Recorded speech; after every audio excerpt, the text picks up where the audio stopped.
Excellent! What's up guys, welcome back to Paul's Hardware. This is my second Ryzen video where I'm going to be talking about overclocking as well as hopefully some additional coverage on not just the 1800X, which is installed right here, but also the 1700 and 1700X right here. And I'm going to keep this kind of open and just kind of take you guys through my day. I'm going to be validating my tests with Grand Theft Auto at 1080 because that's where I saw the biggest amount of disparity in my initial tests that I posted yesterday.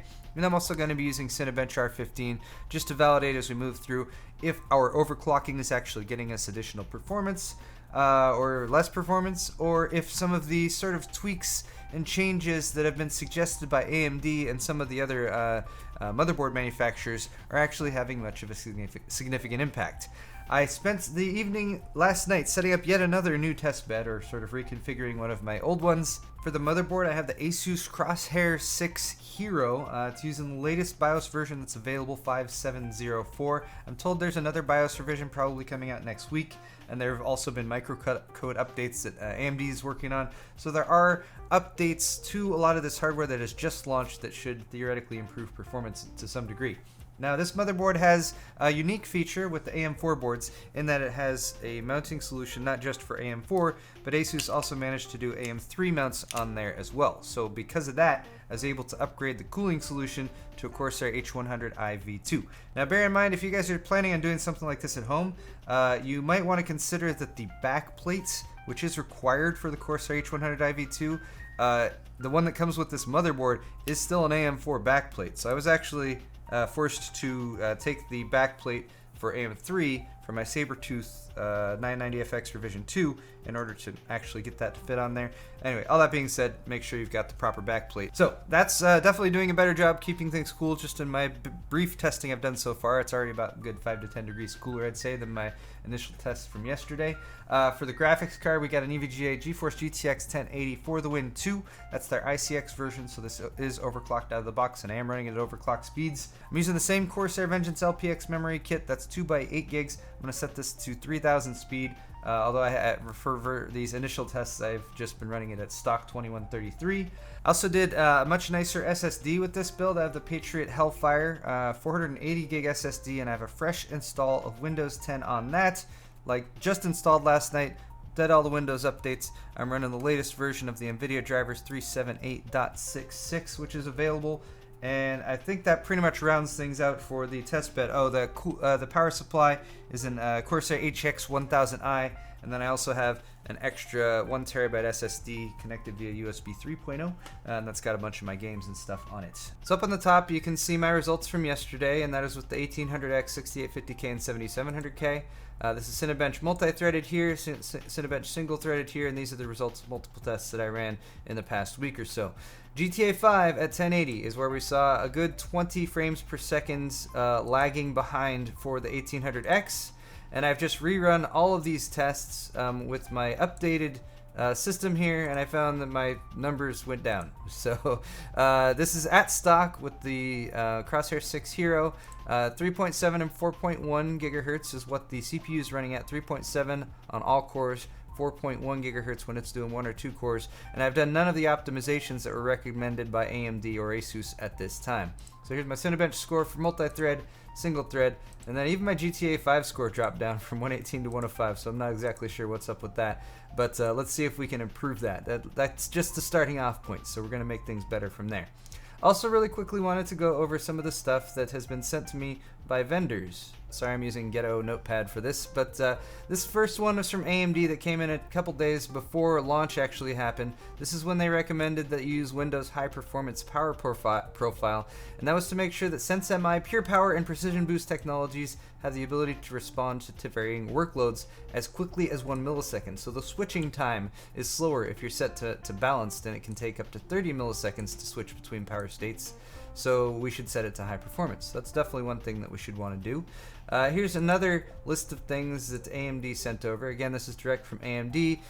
This was them addressing some of the information that they were getting about 1080 testing and the gaming performance not being up to snuff.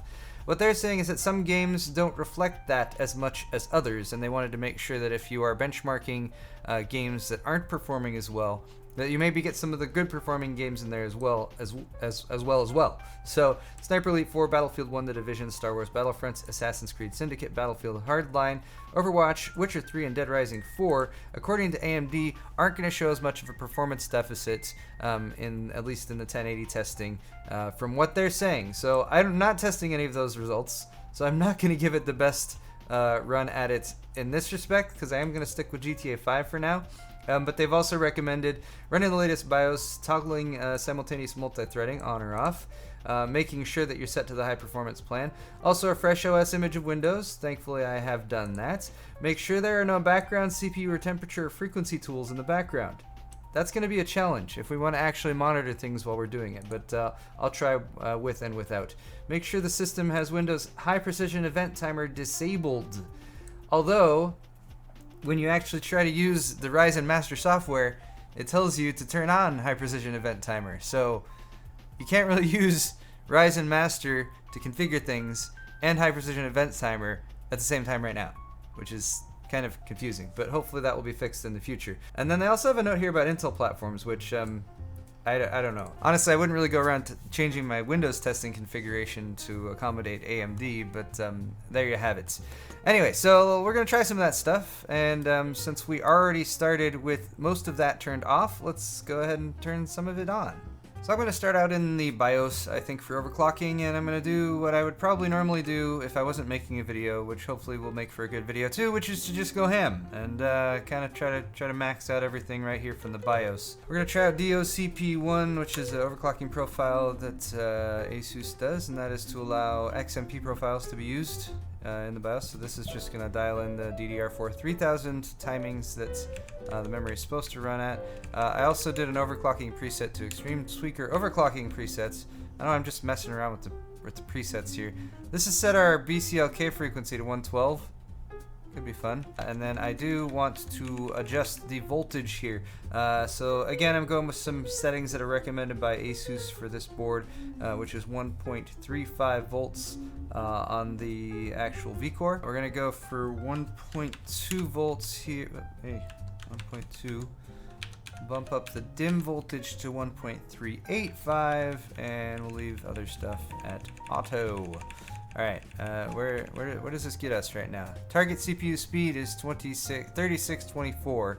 It's a weird number due to that BCLK that we got going on right there.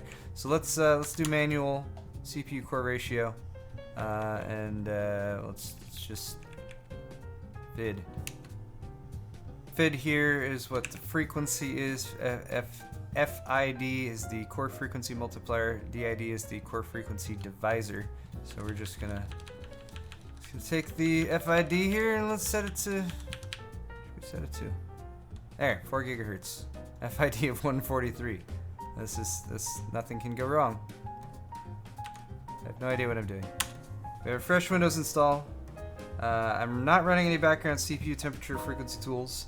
High precision event timer is disabled. I can verify that, I know, because when I try to actually do Ryzen Master here, which I'm not going to leave running, by the way, but we can see when I try to engage a different profile, it tells me that HPT is not enabled, so I'm just going to leave that as it is. Oh, and then also, of course, we must go to our power options.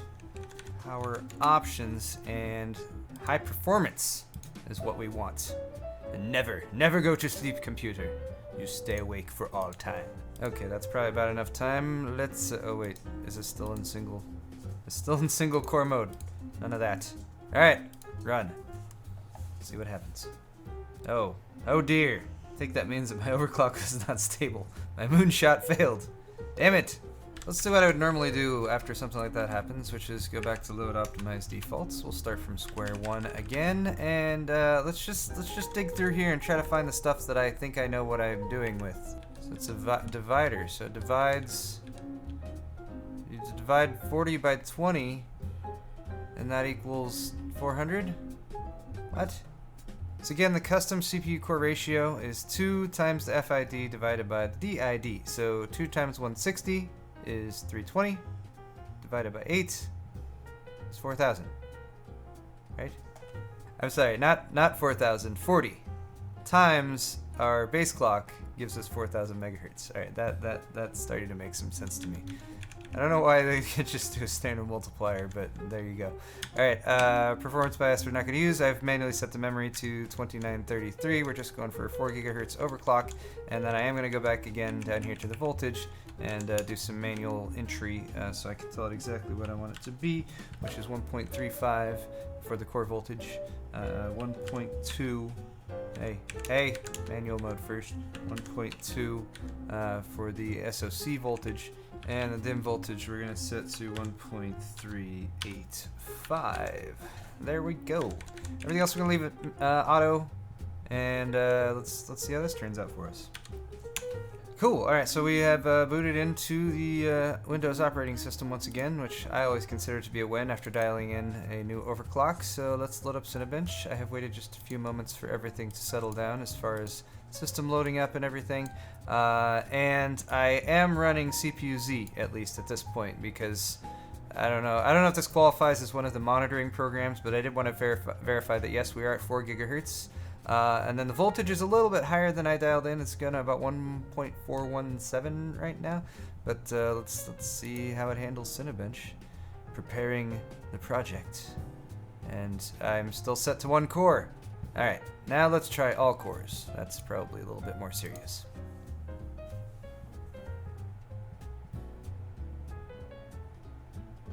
Well, shit.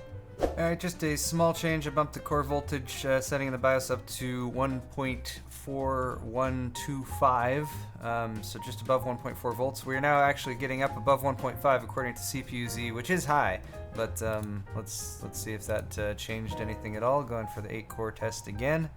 8-core 16-thread test, I should say. And I don't know. Should I keep my hopes up? I mean, it is going, does seem to be doing better than before. I wish I knew how hot everything was getting. The fans certainly are ramping up.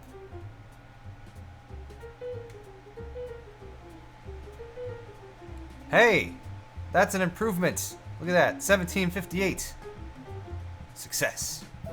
Okay, so I'm trying to go for 4.1 gigahertz, and I'm probably not going to hit it, but I wanted to give it one more shot. Basically, I used the same settings as last time, which includes the increased voltage to 1.4125, and I have just bumped up the base clock, BCLK, to 102.6, which gets me up to 4.1 gigahertz and a little over 3,000 megahertz on the memory.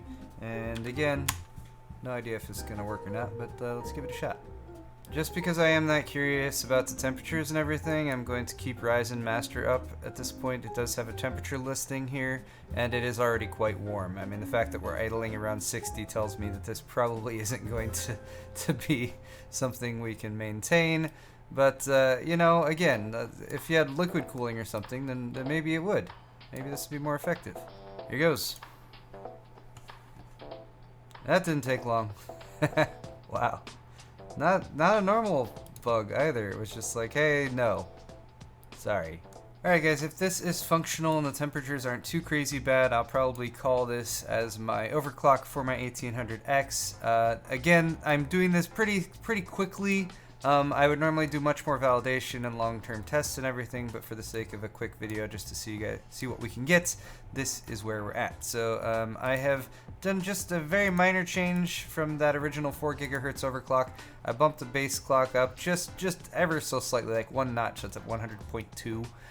Which does get us just above 4,000 megahertz for the CPU frequency, and then for the memory we're running at about 2940, 2950, just a little bit of boost from that BCLK improvement. Let's hit run here and cross our fingers that we're going to be a reasonable speed.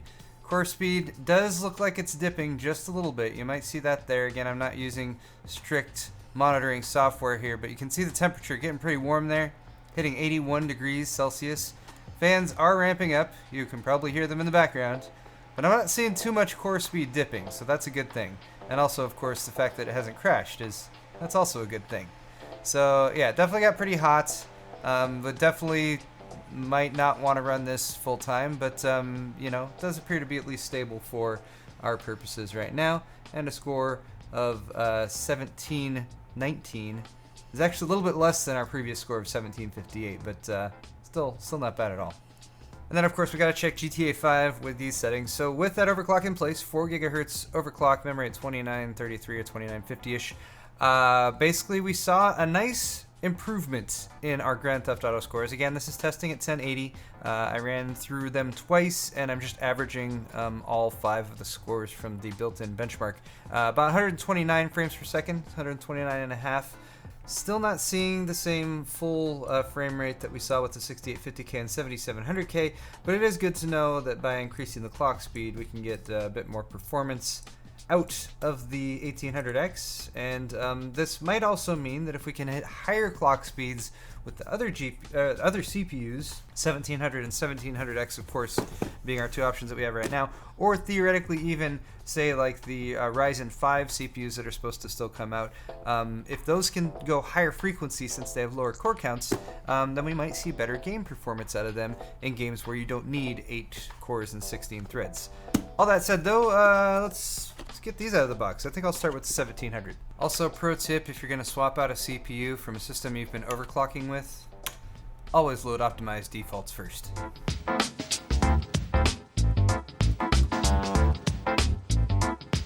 So here's the baselines for the 1700. Again, running at stock. It's supposed to have a 3 gigahertz base and a 3.7 gigahertz boost, but I just noticed it was pretty much running at 3.2 gigahertz all the time.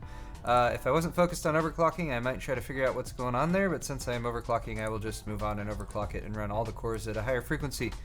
We had a 1375 score in Cinebench. Single thread score was 137, and then in GTA 5 at 1080 we got 108.4 average frames per second. That's actually a little bit faster than the 1800X was in my second test, at least this morning.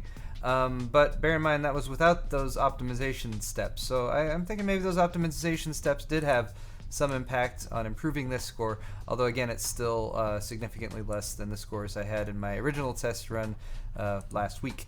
Now I will overclock, so let's do that.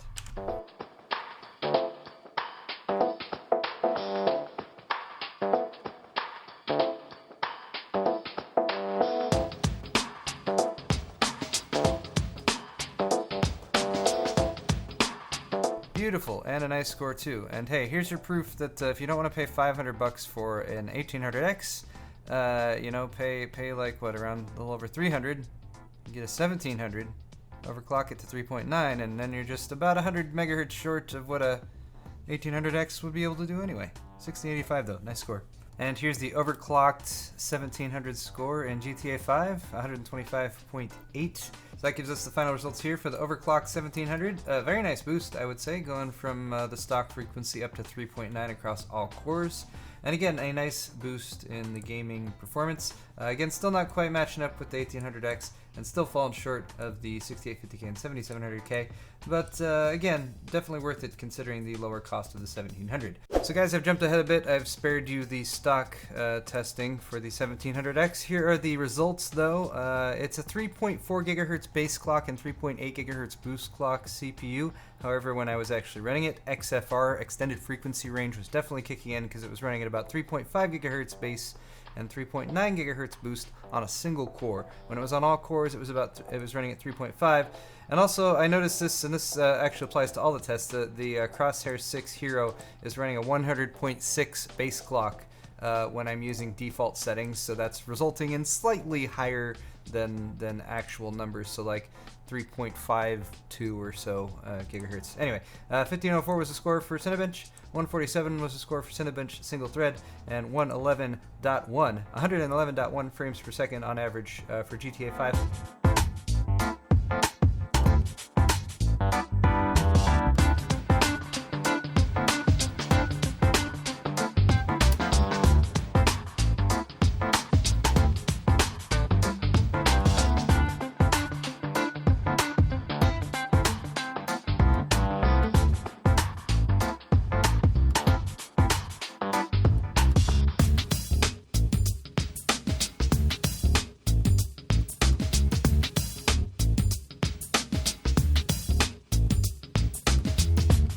And there we have it, guys. Here's my GTA 5 final run benchmark, and I think Although granted, my methodology is not 100% perfect for this video. This is more of a freeform.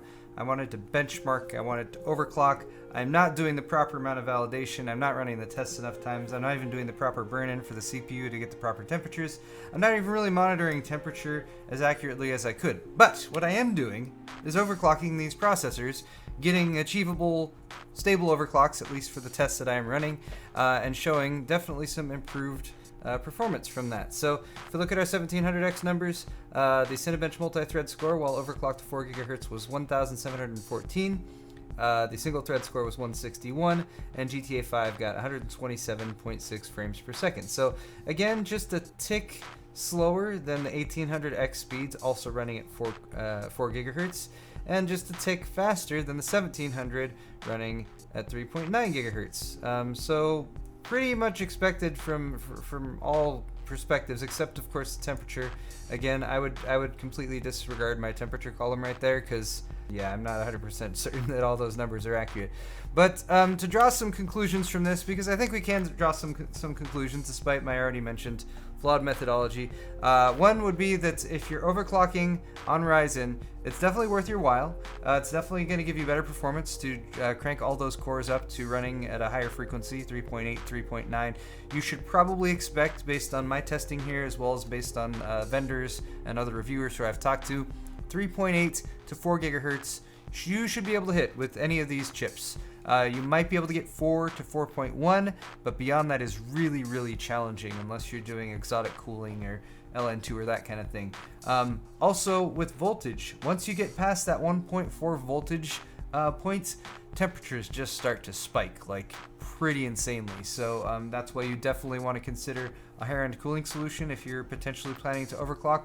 Although I would like to rerun these tests possibly with an air cooler to see if I could get also in that range without having to spend $100+ on a closed-loop liquid cooler. And finally, to answer that last question about can you fix the Ryzen gaming performance issues that we've been experiencing, especially at 1080, by overclocking, and the answer would be you can make them better, but definitely still haven't seen it achieve the same level of performance as I was hitting with Kaby Lake systems and with Broadwell E systems. So if you're thinking about buying Ryzen and you're just going to be gaming with it, it's still tough to say, yes, go for one of these processors. I would say either hold out for a Ryzen 5 chip, because I'm imagining those are going to give you more bang for the buck when it comes to gaming performance, or if you've already been considering Kaby Lake or Broadwell E, then well, I'd say Kaby Lake, if you're strictly going for a gaming PC, is going to be a good option for you right now. But that's not to say Ryzen doesn't have its place, and if you're doing things beyond just gaming, if you're going to be gaming and streaming at the same time, for example, if you're going to be doing heavy video editing or a whole wide range of actual workstation tasks, then these are awesome values for the money, especially when you can compare them to Intel's higher-end Broadwell E offerings. That's all for this video though, guys. I hope you've enjoyed it. I hope it wasn't too long. Hit the thumbs up button if you did, and links to pretty much all the hardware that I used is down in this video's description. Thanks again for watching, and we'll see you next time.